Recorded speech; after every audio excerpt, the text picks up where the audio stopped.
সত্যিকার অর্থে বাংলাদেশের ওয়ার্ল্ড কাপ স্কোয়াডে আসলে চমক টমক বলতে কোনো কিছু নেই। সাইফুদ্দিনের না থাকা নিয়ে আলোচনা হচ্ছে। সাইফুদ্দিন থাকতেও পারতেন বা নাও থাকতে পারতেন, বা মেহেদী হাসান মিরাজ থাকতেও পারতেন, নাও থাকতে পারতেন।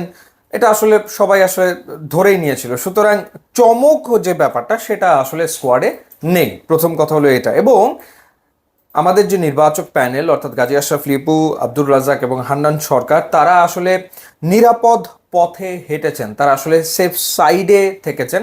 তারা আসলে এমন কোনো সিদ্ধান্ত নেননি বা তারা আসলে রিস্কি কোনো ডিসিশন নেননি, কিংবা কোনো বড় সিদ্ধান্ত আসলে তারা নেননি।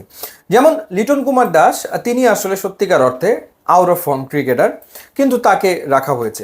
কিংবা নাজমুল শান্তর যে টি-20-র স্ট্রাইক রেট, সেটা নিয়ে অনেক কথা হলেও তাকে ডেফিনেটলি স্কোয়াডে রাখা হয়েছে, যদিও তিনি এই মুহূর্তে অফ ফর্মে রয়েছেন।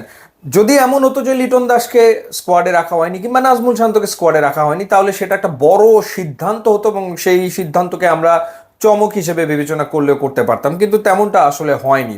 স্কোয়াডটা কেমন হয়েছে সেটা যদি একটু অন্যভাবে আলোচনা করি, এই 15 জনের যে স্কোয়াড, এই স্কোয়াডের 1/3, 1/3 হচ্ছে ইনএক্সপিরিয়েন্সড, 3/1 হচ্ছে হয় আউট অফ ফর্ম অথবা ইনজিউরি কনসার্ন, এবং 3/1 হচ্ছে যারা মোটামুটি ভালো শেপে আসলে রয়েছেন। প্রথমত যদি আমরা ইনএক্সপিরিয়েন্সড যে ভাগটা সেটা নিয়ে আলোচনা করি, তানভীর ইসলামকে যেরকম স্কোয়াডে রাখা হয়েছে, অনেকে এটাকে চমক আসলে মনে করছেন। বাহাতি বা স্পিনার হিসেবে সাকিব আল হাসানের পাশাপাশি তাকেও রাখা হয়েছে, এবং স্পেশালি পরের দুটো ম্যাচ অর্থাৎ নেপাল নেদারল্যান্ডস ম্যাচ মাথায় রেখে তাকে স্কোয়াডভুক্ত করা হয়েছে। তানভীর ইসলাম এখন পর্যন্ত ম্যাচ খেলেছেন 4টা টি-20 ইন্টারন্যাশনালস, 4 ম্যাচ খেলে 2 উইকেট পেয়েছেন। সো বলা যাচ্ছে না যে তানভীর আসলে প্রুভেন পারফর্মার কিনা। ডোমেস্টিকে ভালো খেলেছেন, কিন্তু ইন্টারন্যাশনালসে মাত্র 4 ম্যাচ খেলে 2 উইকেট নিয়েছেন। Opener, alternative opener, backup opener বা এখন মেইন ওপেনার হয়ে গেছেন তানজিদ হাসান তামিম। জিম্বাবুয়ের বিপক্ষে তার ডেবিউ হয়েছে এবং 5 ম্যাচ খেলে তিনি 2টো 50 আসলে করেছেন, কিন্তু ম্যাচ খেলেছেন এখন পর্যন্ত 5টাই। সো তানভীর খেলেছেন 4 ম্যাচ, তানজিদ হাসান তামিম খেলেছেন 5 ম্যাচ। এরপর তানজিম সাকিবকে দলভুক্ত করা হয়েছে সাইফুদ্দিনকে না নিয়ে। তানজিম সাকিব এখন পর্যন্ত টি-20 খেলেছেন 4 ম্যাচ, উইকেট নিয়েছেন 3টা। রিশাদ হোসেন এখন পর্যন্ত ম্যাচ খেলেছেন 14টা, উইকেট নিয়েছেন 11টা। সম্ভাবনা আছে, কিন্তু প্রুভেন পারফর্মার হয়ে গেছেন, বলার কোনো সুযোগ আসলে নেই। জাকের আলী অনেক ম্যাচ খেলেছেন 11টা, একটা 50 তিনি করেছেন, একটা দুর্দান্ত নক তার রয়েছে। তো 11 ম্যাচ তিনি খেলেছেন। সো মোটামুটি 30টা ম্যাচ খেললে বলা যেত যে হ্যাঁ 30টা ম্যাচ খেলেছেন, এক্সপিরিয়েন্সড ক্রিকেটার তিনি এখন, বা কিছুটা অভিজ্ঞতা হয়েছে, সেটা তো আসলে না। এবং ঘরেই খেলেছেন, শ্রীলঙ্কার বিপক্ষে খেলেছেন, জিম্বাবুয়ের বিপক্ষে খেলেছেন। সম্ভাবনাময় ক্রিকেটার হিসেবে তাওহিদ হৃদয়ের নামও আমরা বলতে পারি, কারণ তিনি ম্যাচ খেলেছেন 19টা এবং একটা 50 করেছেন। অর্থাৎ 6জন ক্রিকেটার রয়েছেন স্কোয়াডে যারা আসলে 30টা ইন্টারন্যাশনাল টি-20ও এখনও খেলেননি। সো ডেফিনেটলি এই 6জনকে ইনএক্সপিরিয়েন্স তো বলতেই হচ্ছে। এক্সপিরিয়েন্সড বলার তো কোনো সুযোগ আসলে নেই। সম্ভাবনা আছে, তাদের নিয়ে আশা করতেই পারি আমরা, আশা করা যায়, কিন্তু তারা ইন্টারন্যাশনাল সার্কিটে টি-20তে এখনও কেউ প্রুভেন পারফর্মার তো হয়ে ওঠেননি। এই গেল এক তৃতীয়াংশের গল্প। এবার আর 1/3 গল্পে যদি আমরা আসি, অর্থাৎ আউট অফ ফর্ম এবং ইনজুরি কনসার্ন, সেই ব্যাপারে যদি কথা বলি, লিটন কুমার দাস তিনি তো আউট অফ ফর্ম ক্রিকেটার। আমরা আশা করতে পারি তিনি ফর্মে ফিরবেন, কিন্তু এই মুহূর্তে তিনি ফর্মে আসলে নেই, ব্যাটিং নিয়ে কাজ করছেন। প্রার্থনা করব যাতে করে দ্রুত তিনি আসলে ফর্মে চলে আসেন। ফর্মে চলে আসলে দারুণ কিছু করে দেখাতে পারেন, সেই বিশ্বাস থেকেই তাকে মূলত স্কোয়াডে রাখা। নাজমুল শান্ত জিম্বাবুয়ের এগেনস্টে রান করতে পারেননি, সুতরাং তিনিও কিছুটা ডেফিনেটলি অফ ফর্মে তো আসলে রয়েছেনই, এবং তার স্ট্রাইক রেটও একটা কনসার্ন, সেই বিষয়টা আসলে রয়েছে।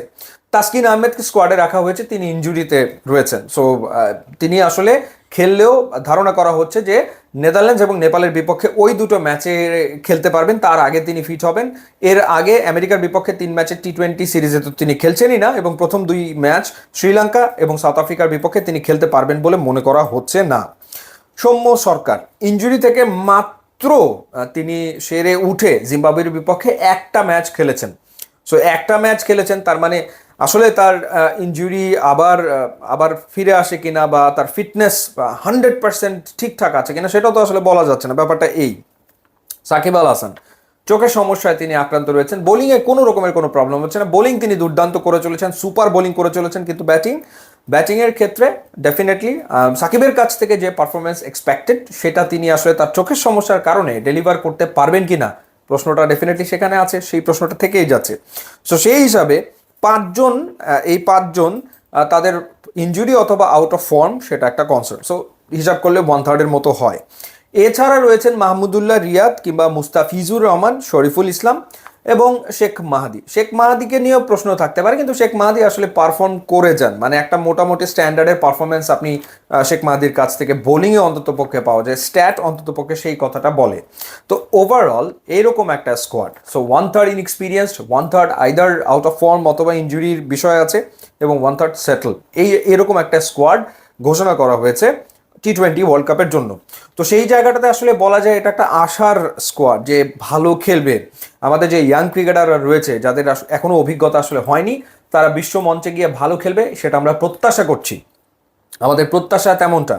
আমাদের প্রত্যাশা যে নাজমুল শান্ত এবং লিটন কুমার দাস তারা আসলে ওয়ার্ল্ড কাপে গিয়ে ডেফিনেটলি তাদের ফর্মটা ফিরে পেলে তারা সেরা ফর্মের ক্রিকেটটা ওয়ার্ল্ড কাপেই খেলবে, সেটা আমাদের প্রত্যাশা।